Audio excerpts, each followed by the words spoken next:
Hello, you guys. Welcome back to Channel Clay. I hope that you're doing well wherever you are in this crazy, crazy world. So, there is so much going on in the Bravoverse, my goodness. So, I was scrolling this morning and I saw that Monique Samuels is going to be back on Real Housewives of Potomac. And I'm like, oh my goodness. Oh my goodness. So, she departed like right around the time where her and Candace had their massive beef in their brawl, right? And then she went after Giselle and she kind of went on to do another show, I think it was Love in Huntsville, DC, over on Owned. And so she left that show once her and Chris broke up. They're divorced and separated now. So now she's going back on Potomac as a single woman. Potentially, she might have a little boo, but she's going back on Potomac. That was released this morning. I'm like, I wonder if Bravo is now thinking in the way of, okay, we tried to do the reboot with bringing on all these new women that the viewers and audience don't know and really don't want. And so now it seems like they're going back to bringing the OGs back to their franchises. And ultimately, those ladies, the OGs, are the women who, because really, the OG ladies are the ones that made these franchises successful to begin with. So maybe they're deciding, okay, new girls didn't work. Let's go back to the OGs. They brought Phaedra back to Atlanta. I saw they brought Gretchen back to OC. There's rumors also that I heard that they're bringing Nene back to Atlanta. I see what they're trying to do. Now, we don't know what's happening over in Jersey.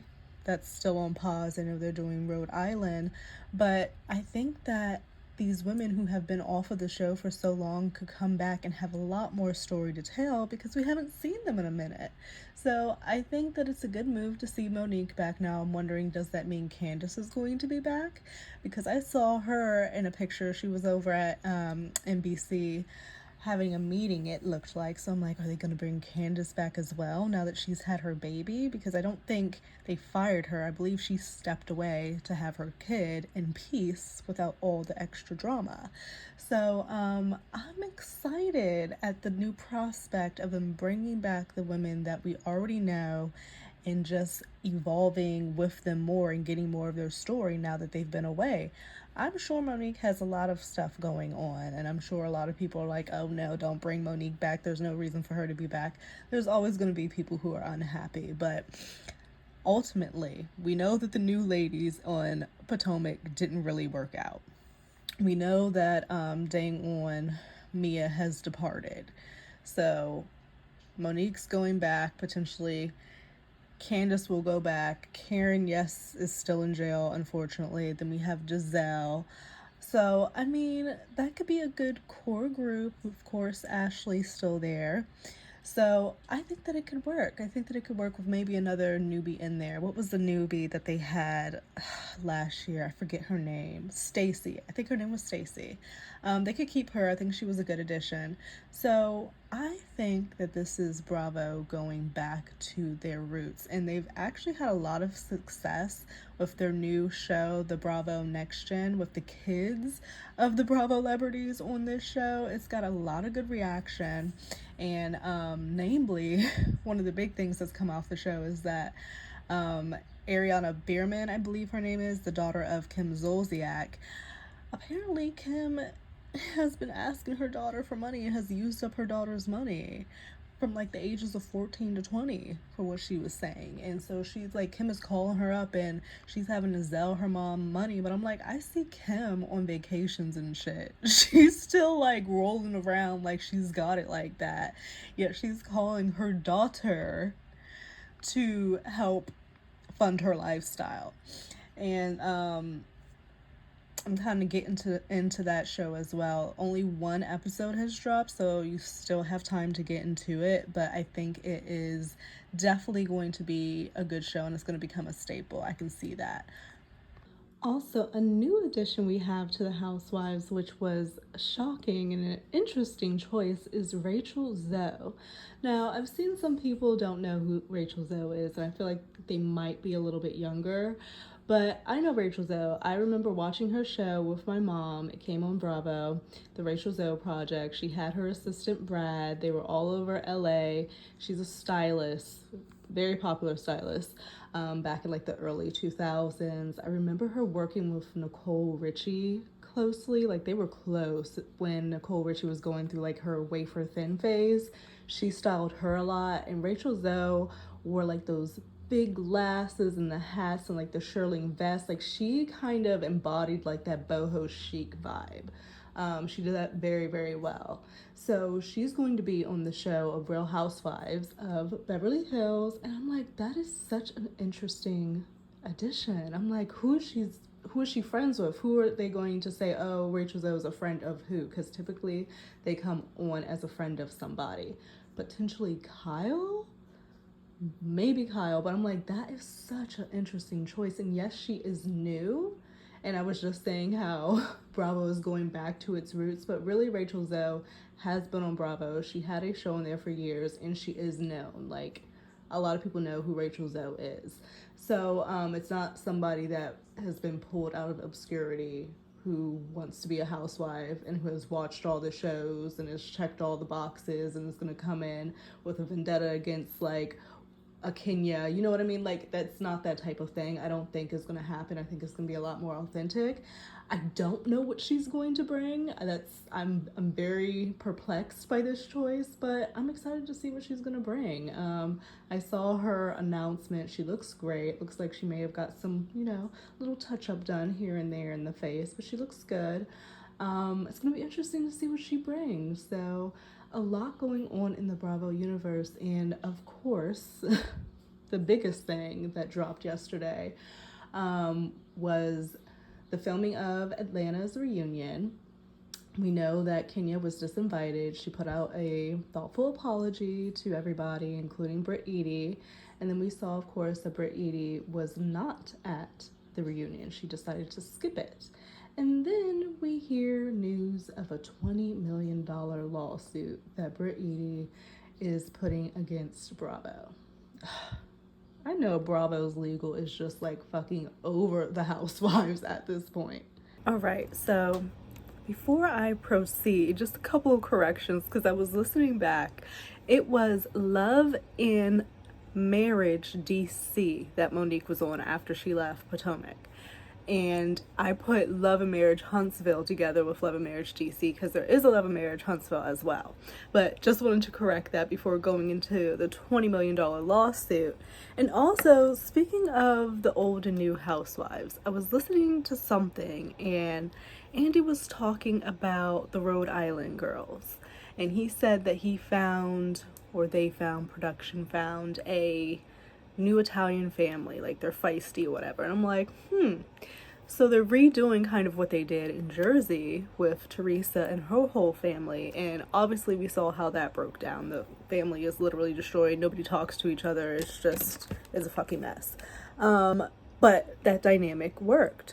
So they're doing it again, it seems, up in Rhode Island. But I'm like, damn, the New York ladies have to really be kicking themselves in the ass because they refused to move forward. They were given so many chances to move forward, especially Teresa and Melissa and that beef and Marge, and they had so many chances to just move the fuck forward. And in my opinion, I don't think Teresa could take accountability for anything ever. Everything was always somebody else's fault. I understand a lot of people don't like Melissa, I get it, but I also don't think Teresa took accountability for anything. Everything was always somebody else's fault. And so now they've put themselves in a situation where the last season they couldn't even have a true reunion because they were that dysfunctional, and now they've potentially lost their bag, like a good old bag from Bravo and the connections and the platform and everything that goes along with being a housewife, because they're put on pause. And now potentially this whole new franchise, Rhode Island, with this new family, is going to come in and take their spot potentially. And you just lost your bag for what? Because you wanted to be stubborn and didn't think that Bravo was ever going to move on from you all? Like, come on. Like, I don't know what's going to happen with the New Jersey ladies. And I was seeing that Teresa and Louis are still having issues in the finances with the taxes and everything like that. I'm like, Teresa, again, we're doing this. So I just don't feel bad because it's like, it seems like she did not learn from her situation with Joe, and she got right back into a situation with another scamming ass man. So, and people tried to warn Teresa about Louis and his ways, but she wanted to ignore all of it. But hold on, I'm trying to get my lashes together. Hold on. All right, let's get into this lawsuit stuff. Now, honestly, I have not been a fan of this season of Atlanta. I've seen the clips, but I do not sit down and watch the full episodes. That's been very hard for me to do ever since Nene left, quite honestly. It's been very hard for me to sit down and watch a full episode of Atlanta since then. So, just full transparency. The new chicks that came on Atlanta this season, I felt like left a lot to be desired. I feel like it was another situation where they really weren't needed. Like, I feel like Kenya and Portia, the addition of Phaedra, Shamia, of course, being a housewife now. I mean, Cynthia as a friend, like, even Angela Oakley, like, I like her, but the one chick that starts with a K that I cannot remember her name right now, and the Britt Edie, I really can't with them. I just don't vibe with them. I don't connect, I guess is the best way to say it. So Britt Edie, in my opinion, I feel like she came in with a chip on her shoulder with Kenya. And I saw that in a few of the clips where she was just, it seems like she wanted a moment from Kenya, and she got it at Kenya's salon opening, which was very, very poor choice for Kenya. I don't know why she decided to take her moment that she chose. She chose this moment for her salon opening that she did for her child, using money for her child's college and everything like that. Why choose that moment to make it negative about this woman that is irrelevant and that you don't care about, and then lose your job or have to be suspended momentarily because of it? And so then it all breaks down into that, oh, Kenya did revenge pee. She put pictures up of Britt Edie and various types of sexual acts, and potentially there was allegedly a moment where Britt Edie was seen with something in her mouth and giving of a service. And so people were really rightfully disgusted, because why are you like, and you could see all the people who were in the event not really feeling it either, especially the ladies. Even Portia was like, I don't even want to be here. Like, please forget I even came to this event. Like, Cynthia looked disgusted, like they were walking out. Like, it just did not do what Kenya thought it was going to do at all. And so we're all thinking that Kenya put up this poster board with Britt Edie. She took clips off of, I guess, the internet and put it on this poster board to shame Britt Edie and her past of sexual acts and some jobs she did, you know. Sometimes you gotta do what you gotta do, so no shame on that. But to show that in that environment to people unwillingly, it's just very distasteful, very, very distasteful. So Kenya was sat down by Bravo. They said, you know, you're not going to be on the seasoning anymore. People were saying she was fired or suspended or whatnot. So then we get to, the show goes on and we get to the reunion, and Britt Edie doesn't show up. Kenya is disinvited. Because we only know this, we're seeing the seating chart that's released and there's no Britt. So people start asking the question, what's going on?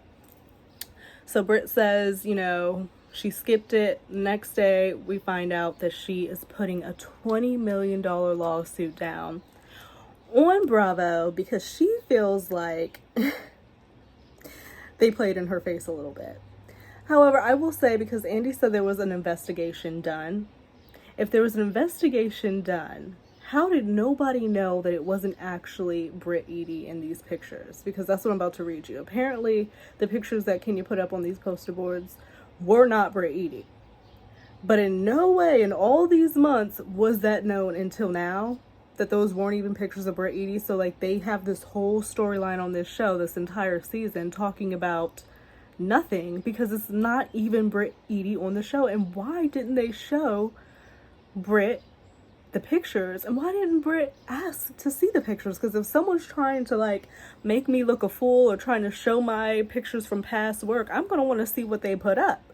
I want to see what pictures were used. immediately. So it's just still sounding a little bit sketchy, but this is what Britt says. She posted this on her IG. She says, as everyone is now aware, I'm not attending the reunion. This was my decision. The events of the season have devastated me, and while I cannot say much now, I do want to set the record straight about one thing. The graphic actual photo surrounding the events in episode 5. That photo was not me. This is so dumb. Like, this whole scenario is stupid. As the episode makes clear, I did not see the photo at the time. Yeah, because you weren't there. Your friend who told you, I guess she was like walking out at that time. So the only people who were really there were Portia and Cynthia, if I'm remembering correctly. And they seemed disgusted, but did they not realize that it wasn't Britt Edie, or did they just assume it was Britt because of what Kenya was talking about? There's so many questions to this. It's not making sense. So she said she wasn't there at the time. She said she was made aware of the photo being presented at the event, and based on what I was told, assumed it was somehow a photo of me. How did nobody in production know that it wasn't actually her? I don't think she can sue them for $20 million. They may give her a little bit of something just to like get them off her back, because it does seem like they could have known if a true investigation was done. Maybe they could have known that that wasn't actually her, and had her not look like an idiot this entire season, talking about something that didn't even fucking happen, and like, oh, I lost my insurance license. Girl, it wasn't even fucking you on the picture. Like, this is stupid. So she proceeds. Rather, I was made aware of the photo being presented at the event, and based on what I was told, assumed it was somehow a photo of me, which is why I reacted in the way that I did. I do not know who was in the photo, but upon seeing it for the first time recently, I know it was not me. Looking forward to seeking accountability and moving past this dark part of my life. Britt. So I'm like, I don't even recall a point where Kenya was like, oh, that's not Britt in those pictures. So why is she even tripping? Maybe Kenya thought it was Britt, and so her intentions was to, you know, embarrass her and show her pictures, but whoever her source was, gave her faulty information, or she pulled pictures that she thought was Britt and it actually wasn't Britt, which could be her saving grace in this whole situation. But it's so confusing. But because of this, she is suing Bravo for defamation and sexual harassment, SH. So let's see what she's suing them for. Britt Edie blows up Bravo over oral pic, files lawsuit after explicit poster drama. So she is suing Bravo over a jaw-dropping photo on posters Kenya Moore handed out at her salon opening of what looked like Britt engaged in acts last year. In her lawsuit, Edie claims the posters appeared to show her performing oral, and she says Bravo falsely yet unmistakably implied it was her in the blowjob pic, and she is looking for $20 million in damages. I don't understand why she didn't ask for these pictures.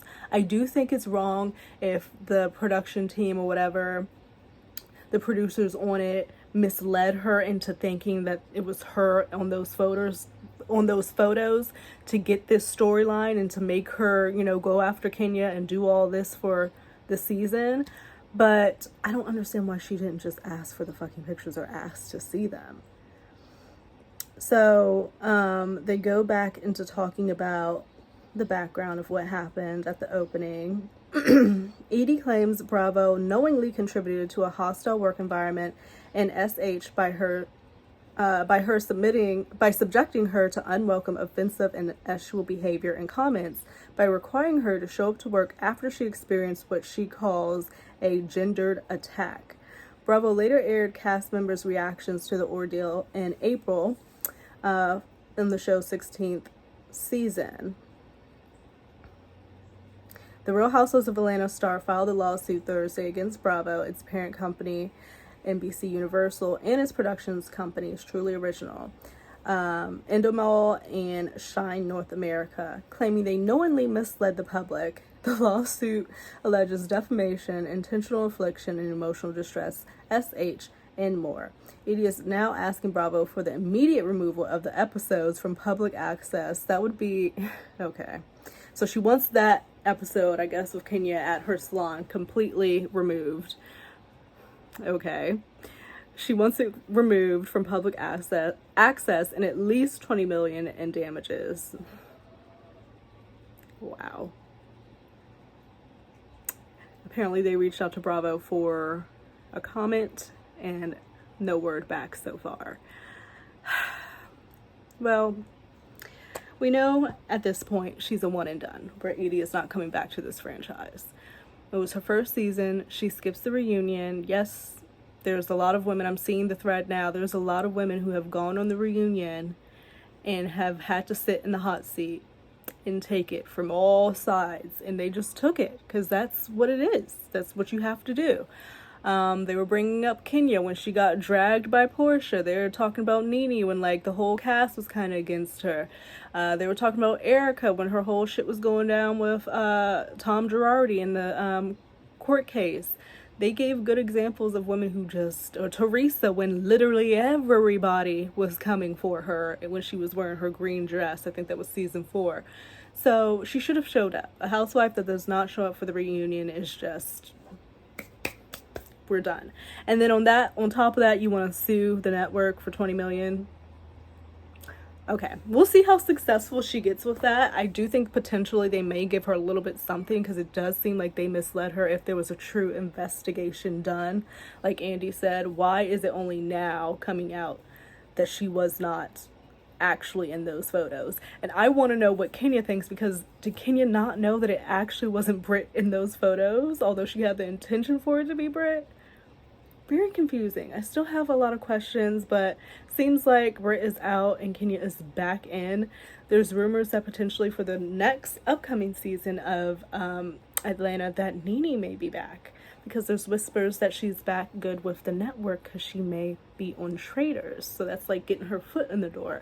And with all these other OGs coming back, potentially Nene could get her way back in the door. Yes, she has sued the network, but it seems from comments from Andy that that him and Nene have kind of squashed their beef. Like, the door is open, ajar, you know what I mean? So there's hope. Alright, you guys, so I'm gonna finish up this video on a sweet note. So last night I started seeing pictures of Meghan and Harry and their 2 little ones at Disneyland for Lilibet's birthday. I'm sure that was probably what she wanted.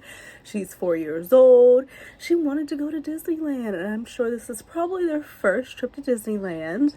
So we've got a lot of cute pictures of them, and we also get a picture of Harry and Meghan. Let me see, was it Space Mountain? But it looked like Harry and Meghan, they're on this ride, and you know when you're going down, they take the picture of you when you're like screaming. It's so cute. So they were out there celebrating the kids. Look at this picture. Of course, the kids' faces are still covered, as they should be. But she's over posting these pics on her IG. Look at them. Look at Meghan with the little ears. And yes, Lily has ears as well, because that was, of course, a complaint. Like, oh my gosh, it's Lily's birthday, but she doesn't have ears. There's pictures of her with ears. Now, of course, so cute. What could be said negatively about this family taking their kids to go to Disneyland? People are, of course, saying, oh my goodness, nobody else saw them. They weren't pictured at all. Nobody got a video of them, this and another. Again, same like the pregnancy video. You all are not realizing they are not like regular people in our like tax bracket. They have money. They are able to afford VIP. There's a such thing that I guess some people didn't know about, but I've known about it because I watched Trisha Paytas, and she was on a Disney kick for a while there, and she got the Disney VIP tour, so I know about it. There's a such thing as Disney VIP, where they cater to you. You have a guide that is specifically for you. You get fast passed. Literally at the rides, you get fast pass. They probably stop the line at a certain point for y'all to have the space for yourself so you can go on the ride and do your thing with your kids. And she's top tier VIP. So I could definitely see them doing that because of security reasons and all of that. Also, these kids are out here and they don't really want them pictured, so that's possibly what they did, just to not have anybody taking pictures of their kids and putting it on the internet, because we know that would be very, if somebody got a picture of Harry and Meghan's kids with their face and sold it to the media, they get a pretty fucking penny. So they're taking steps to make sure that doesn't happen. And I completely understand it, because even now, still, people do not think that these children exist. Or the thing now is that they are surrogate, so that there's no actual royal blood flowing through their veins. So they have no claim to the throne. They're not even part of royal blood, this, that, another, blah, blah, blah. You guys, at what point do y'all get tired? It's honestly amazing. It's fascinating that this woman, people claim to hate and say that she's narcissistic and she's irrelevant and she's everything that's wrong with the world, yet she gets insane clicks and views. I mean, people comment and talk about her all day long, even the people who do not like her. I don't understand how these people are saying that they don't care about Meghan or that she's irrelevant, yet spend their time on this earth, the limited time that we have on this earth. They choose to spend their time taking in content that has her, talking about her online, commenting on what she's doing, yet somehow they don't care, they don't like her, all these things. And I'm just like, I don't know if they understand that, like, there's a thin line between love and hate. You may hate her, but I think it's like a hate watching thing, because there is that thin line between love and hate. Like, I think you love to hate her. And in some ways, there is that like there that they just aren't able to settle with. For you to consistently want to talk about one human being that you do not know, it is so interesting to me. But she is out here living her life. She and her family are thriving. They're celebrating the kids. I'm trying to get some more pictures. Maybe I should just go directly to her IG. Let me do that. Let me go directly to her IG. Okay, so there is a video of her that she took. Little Lily right there with the red hair. They're walking in to meet the princesses. A princess meeting a princess. Yes. You see them here. Look at them. So stinking cute. She gives a montage of their very happy day for Lilibet. Look at them. So sweet. Like a regular family, y'all. Okay, so this is a picture of Harry and Meghan. But it's a regular family. Like, this is what regular families do. But, like, still, people take issue with it. And I just don't understand. But I'm happy that they have blocked out all of that noise. And they don't give a fuck. And they continue to thrive and live their life. Because that's what matters at the end of the day. Let me see if I can get a better picture of them on the ride, because I thought it was so cute. It looked like they had the bodyguards behind them potentially, or they maybe were just some random other people riding with them, but I highly doubt that if they're getting the VIP experience, because there's like two guys sitting behind them. I don't understand. I had it liked. How did it disappear that fast? Oh, so VIP. You can rent out Disney Park after hours for special events too, if you didn't know. Apparently at Disneyland, California, and at Walt Disney World in Florida, after dark regular hours, you can rent it out. Costs start from $180,000 to $500K, depending on number of guests, time of year, and what park you want to go to, and the duration. So if you've got the money, you can have the park to yourself and not have people, you know, taking pictures of you and this, that, and another. And that seems like what they did. We see the back of Lily, all that red hair from her poppy, but no face. And we don't deserve the faces. We do not deserve.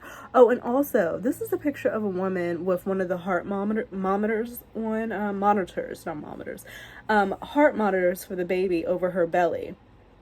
So people were claiming that in the video of Meghan dancing that her belly looked weird.